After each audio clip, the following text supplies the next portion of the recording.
નમસ્કાર મિત્રો. પ્રથમ ભાષા ગુજરાતી ધોરણ 11 13મું ચેપ્ટર પરાજયની જીત. આ એક ખંડકાવ્ય છે. તમને ખંડકાવ્ય વિશે આપણે અગાઉના વિડીયોમાં ખાસ કરીને તમે જોયું હશે ચક્રવાક મિથુન તેમાં સમજ આપી દીધી છે કે ખંડકાવ્ય એટલે શું અને ખંડકાવ્યનું મહત્ત્વ શું છે. તો અત્યારે એની ચર્ચા કરતો નથી, પણ ટૂંકમાં તમને કહી દઉં છું કે ખંડકાવ્યોમાં કોઈક નાનકડી કથા કે વાર્તા સ્વરૂપે હોય છે અને તેમાં ખાસ કરીને બે પાત્રો વચ્ચે ખૂબ જ સંઘર્ષ હોય છે. તો અહીંયા આગળ પણ ખાસ કરીને મગધના રાજા અશોકના જીવનમાં જે ઘટના ઘટી એ હકીકત છે અને એ ઘટના એના માનસપટ પર જે રીતે સંઘર્ષ લાવે છે એની સુંદર મજાની વાત આ ખંડકાવ્યમાં કરેલી છે.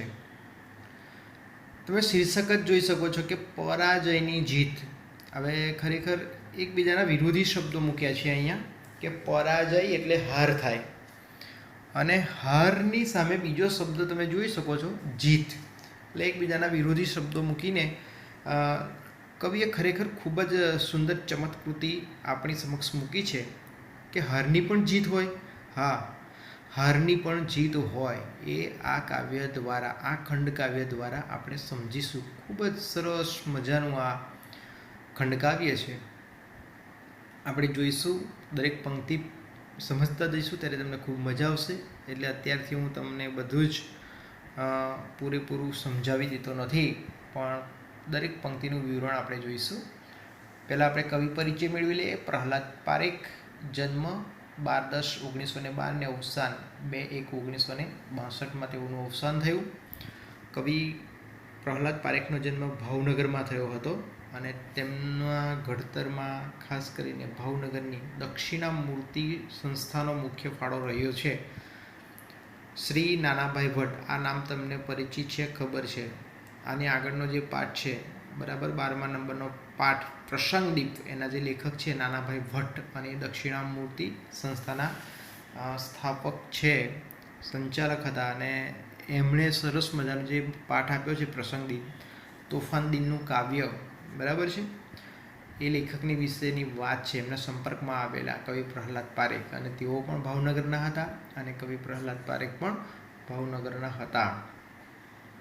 શ્રી હરભાઈ ત્રિવેદી જેવા શિક્ષણવિદો પાસે તેઓ સંસ્કાર ઘડતર પામેલા. ગુજરાતી કાવ્ય સાહિત્યમાં 1940 પછી તેમના બારી બહાર કાવ્ય સંગ્રહથી સૌંદર્યભિમુખ કાવ્યધારા શરૂ થઈ. આ સૌંદર્યભિમુખ કવિતા એટલે શું? 1940 સુધી તો આવી કોઈ કવિતાઓ લખાતી નથી. પ્રકૃતિ સૌંદર્યને ધ્યાનમાં રાખીને કોઈ કવિતાઓ નહોતી લખાતી. તમે જોજો કે પાછળના કાળમાં, જેમ કે મધ્યકાળથી આપણે શરૂ કરીએ તો તે માત્ર ભક્તિના પદો હતા. પછી તમે જોશો કે તેમાં થોડી ઘણી બધી બાબતો રામાયણ મહાભારતની કથા પરથી આવવા લાગી, બરાબર.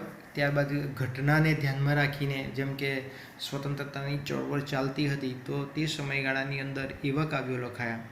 પણ જ્યારે 1940માં બારી બહાર કાવ્ય સંગ્રહ બહાર પાડ્યો પ્રહલાદ પારેખે, ત્યારે સૌંદર્યાભિમુખ કવિતાઓ લખી. એમણે સૌંદર્ય વિશેની બહુ સરસ મજાની વાતો કરીને બહુ જ ફાઇન કાવ્યો તેમણે આપ્યા છે, વાંચવા જેવા છે. બારી બહાર કાવ્ય સંગ્રહ એમનો ખૂબ જ પ્રખ્યાત કાવ્ય સંગ્રહ છે અને તેમની બીજી આવૃત્તિમાં તેમની સરવાણી કાવ્ય સંગ્રહ જે આપ્યો તેની અંદર બારી બહારના કાવ્યો પણ સમાવી લીધેલા છે. એટલે એમણે ખૂબ જ ઓછા કાવ્ય સંગ્રહો આપ્યા છે, પણ ઉત્તમ કોટીના કાવ્ય સંગ્રહો આપ્યા છે. તો એમની કવિતામાં શું જોવા મળે છે? ખાસ કરીને પ્રકૃતિ અને માનવ પ્રેમના ગીતો તેમજ છંદોબદ્ધ કાવ્યો, ઇન્દ્રિય ગ્રાહ્ય અભિવ્યક્તિ. ઇન્દ્રિય ગ્રાહ્ય એટલે શું? જ્યારે કોઈ શબ્દ રજૂ કરે છે તેઓ આંખને કાનને સ્પર્શે છે. એટલી સરસ મજાની વાત પ્રહલાદ પારેખ કરે છે.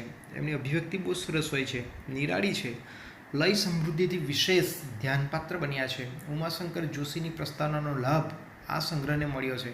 આ જે સંગ્રહ એમણે બહાર પાડ્યો સરવાણી, તેની પ્રસ્તાવના જે આમુખ લખવાનું હતું તે ઉમાશંકર જોશીએ લખ્યું છે. વિચાર કરો કે ઉમાશંકર જોશી જ્ઞાનપીઠ એવોર્ડ વિજેતા કવિ એમના કાવ્ય વિશે 4 શબ્દો લખે તો કેટલી મોટી વાત કહેવાય. રાજકુમારની શોધમાં તેમજ કરુણાનો સ્વયંવર જેવી દીર્ઘ બાળ વાર્તાઓ પણ તેમણે આપી છે. બાળકોને ધ્યાનમાં રાખીને પણ તેમની કૃતિઓ છે. હવે આ ખંડકાવ્યમાં કવિ શું કહે છે, સંક્ષિપ્તમાં આપણે જોઈએ કે કવિ પ્રહલાદ પારેખ પ્રસ્તુત ખંડકાવ્યમાં, પ્રસ્તુત એટલે કે આ ખંડકાવ્યમાં કલિંગના યુદ્ધને વિષય તરીકે નિરૂપ્યું છે. મગધના રાજવી એટલે કે રાજા અશોકે કલિંગ પર આક્રમણ કરી ભયંકર માનવ સંહાર કરીને વિજય મેળવ્યો. માણસોને સંહાર કરી નાખ્યો એટલે નાશ કરી નાખ્યો, કાપી નાખ્યા. સમ્રાટ અશોકે કલિંગ નગરી પરનો પોતાનો વિજય પ્રત્યક્ષ નિહાળ્યો. આખી નગરીને સ્મશાનમાં ફેરવાઈ ગયેલી તેને પ્રત્યક્ષ નિહાળી, ત્યાં તેને રૂબરૂ જોઈ. ધરતી પર સર્વત્ર મૃત મનુષ્ય દેહો છવાયેલા હતા. જાણે સમ્રાટની વિજય ગાથા આ શબોની લિપિમાં સમાઈ ગઈ. શબ એટલે કે લાશો. આવો માનવ સંહાર જોતા અશોકનું હૃદય પશ્ચાતાપ અનુભવી રહ્યું. એમને અફસોસ થયો. જે વિજયથી માનવીના હૈયા ન જીતાય એ જીતને જીત કેમ કહેવાય? એમને ખરેખર પશ્ચાતાપ થયો કે આ જીતને જીત હું કહેતો નથી. તલવારની ધારથી મળેલા વિજયને હારમાં અશોકને પોતાની હાર યાની કે પરાજયની પ્રાપ્તિ થાય છે.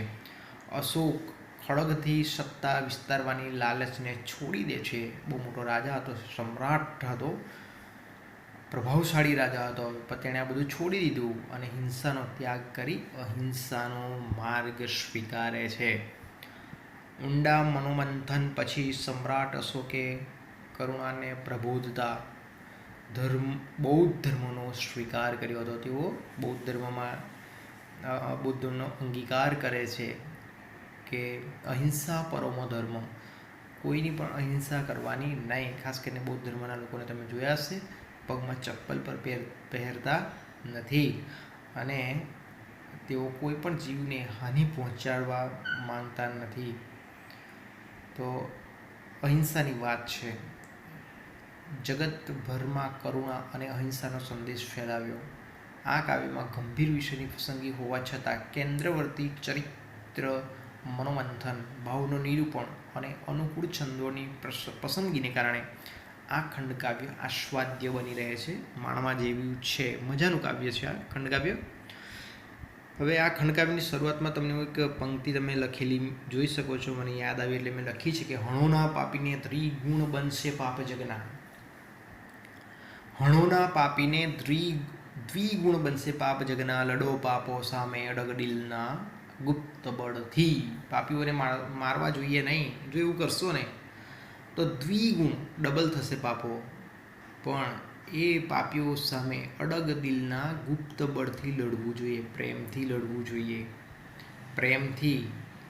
દુશ્મનને પણ જો આપણે પ્રેમ કરીએ તો એ દોસ્ત બની જાય છે. એટલે હિંસાનો માર્ગ મૂકીને અહિંસાને માર્ગે ચાલવાની વાત આ કાવ્યમાં કવિ આપણને કરે છે. બહુ સરસ મજાની કૃતિ છે. આપણે જોઈએ. થયું ખતમ યુદ્ધને સકલ સૂર તેનો સમ્યો. કલિંગ ચડ્યું પડ્યું અશોક નૃપ પામ્યો છે જય. આહાહા. યુદ્ધ ખતમ થયું ત્યાંથી શરૂ થયું.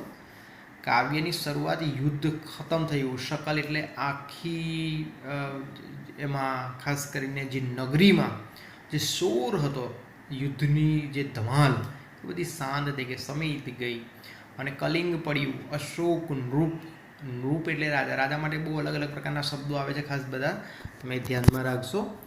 અશોક નૃપ પામ્યો છે જય. ભયંકર હતી લડાઈ સહુનાદ શસ્ત્રો તણા. અને લડાઈ થાય ત્યારે હાથી ઘોડા બધા દોડતા હોય ને હથિયારો એકબીજાની સામે અથડાતા હોય. તલવાર, ભાલો અને ખતરનાક હથિયારો. અત્યારે આપણી પાસે જે હથિયારો છે એવા હથિયારો તે સમયગાળામાં હતા નહીં. સૈનિકો આમને સામને લડવા માટે જતા હતા, તલવાર અને ખાસ કરીને ઢાલ લઈને. તો જ્યારે તલવારનો ઘા મારે તો એને ઢાલ પર ઝીલે, ત્યારે ઢાલ પર જ્યારે તલવાર વાગે છે ત્યારે તેનો ખતરનાક અવાજ આવે છે. અને બખ્તર પહેરીને બધા રાજાઓ નીકળતા હતા. તો એવા શું કહેવાય કે એને દ્રશ્યની વાત ઓછા શબ્દોમાં કવિ આપણને બતાવે છે. ભયંકર હતી લડાઈ સહુનાદ શસ્ત્રો તણા. નાદ એટલે અવાજ. ભયાનક હતા કૃતાંત કરતો તહીં તાંડવ. તાંડવ તો શિવનું નૃત્ય છે ને કૃતાંત એટલે કે યમ. યમ એટલે તમને ખબર છે ને કે યમ કાળ મૃત્યુ, જે મૃત્યુનો દેવ જેને જ કહેવામાં આવે છે, કે ત્યાં મૃત્યુની ભયંકરતા હતી. કોને ક્યારે કશું વાગી જાય ખબર નહીં અને તે મૃત્યુ પામે. ને તલવારો ચાલતી હોય ત્યારે તલવારના એક જ ઝાટકાની અંદર માણસ મૃત્યુ પામે છે. તો આવું દ્રશ્ય કવિ આપણને બતાવે છે. બધા જ મધુરા સ્વરો જીવનના ગયા હતા ડૂબી. મધુર સ્વરો, મીઠા સ્વરોની તો વાત જ શું કરવી, યુદ્ધમાં મીઠા સ્વરો હોતા નથી, એ બધા સ્વરો ડૂબી ગયા હતા. પ્રચંડ અતિ યુદ્ધના ગરજતા મહાનાદમાં. પ્રચંડ એટલે કેટલો ભયંકર. તમે જુઓ અહીંયા આગળ કે પ્રચંડ એટલે ભયાનક, બહુ ખરેખર જેને આપણે શું કહેવાય કે ખૂબ જ પુષ્કળ. ગરજતા, ગર્જતા એટલે ગર્જના કરતા. પદ પ્રહાર, પગના પ્રહારો. પદ એટલે પગના પ્રહારોની પણ વાત કરી છે. પ્રચંડ અતિ યુદ્ધના ગરજતા મહાનાદમાં. મહાનાદ બહુ મોટો નાદ એટલે અવાજ. સમ્યો બહુ દિનો પછી પદ પ્રહાર એ તાંડવી.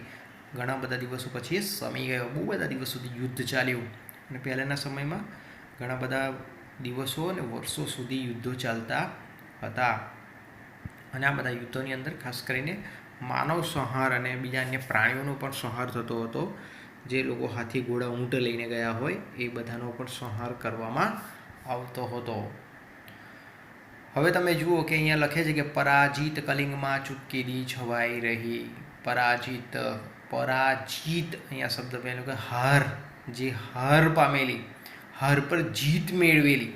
આવા બધા અર્થ અહીંયા તો એકબીજાના વિરોધી શબ્દો મૂક્યા છે. કલિંગમાં ચૂપકીદી છવાઈ રહી, પરંતુ ચૂપકીદી એ ભયદ યુદ્ધેથી હતી. યુદ્ધથી પણ એ ભયંકર ચૂપકીદી હતી. ચૂપકીદી એટલે મૌન.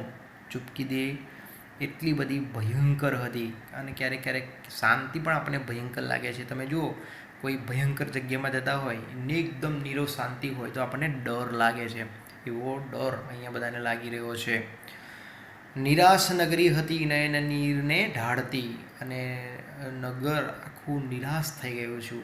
અને ખાસ કરીને નયન નીર એટલે નયન એટલે આંખો અને નીર એટલે પાણી. આંખોમાંથી પાણી એટલે આંસુ આવતા હતા બધાને. હતી બિન સહાય એ કરુણ આ જે સ્થિતિ. અને ખરેખર બિન સહાય, બિન સહાય એટલે અસહાય, વિવશ, લાચાર જેને કહેવાય એવી સ્થિતિ અહીંયા તમે જોઈ શકો છો. કવિ અહીંયા કહે છે કે સમૂળ ઉખડી ગયેલી મૃદુ વેલ સી એ પડી. જો અહીંયા સરસ મજાનો સી ઉપમા અલંકાર આપ્યો છે. મૂળ સાથે, સમૂળ એટલે કે મૂળ સાથે ઉખડી ગયેલી મૃદુ એટલે કે કોમળ વેલ સી એ પડી હતી. નગરી કેવી થઈ ગઈ હતી? કોઈ સરસ મજાની તાજી વેલને આખી કોઈ ખેંચી લે મૂળ સાથે તો એ શું થાય? સુકાઈ જાય. એવી એ થઈ ગઈ હતી. વાગોળે છે વિજય શિબિરે આજ સમ્રાટ તેના. અને શિબિર એટલે કે છાવણી, જ્યાં સૈનિકો રહેતા હોય એ સ્થળને શિબિર તરીકે ઓળખવામાં આવે છે. વાગોળે છે એટલે કે રટણ કરે છે, યાદ કરે છે કે કેવી હતી આ નગરી. દીપ્તિ તેના નયનમહી એ દર્પ કેરી ભરેલી. દીપ્તિનો અર્થ થાય છે પ્રકાશ, તેજ. નયનમહી એટલે આંખમાં, અને દર્પ એટલે અભિમાન, ગર્વથી ભરેલી આ નગરી હતી. બહુ સરસ મજાની વાત છે. જો જાતે વિજય નૃપને સંસ્ફુરે ઉર્મી એવી. હવે રાજાને એવું થયું કે ચાલ બહુ સરસ વિજય મળ્યો છે તો વિજયને હું જોવા માટે જઉં. એટલે રાજા વિજય જોવા માટે નીકળે છે. જોઉં જાતે મગધ અસીની ધાર છે ત્રિક્ષક એવી. એટલે કે હવે એવું કહે છે કે આ જે અસી એટલે કે તલવાર, તલવાર માટે પણ ઘણા બધા શબ્દો આવ્યા છે. ખાસ કરીને ધ્યાન રાખશો કે આ તલવારની ધારથી જે જીત મેળવી છે, જીત કેવી છે એ હું જોવા માટે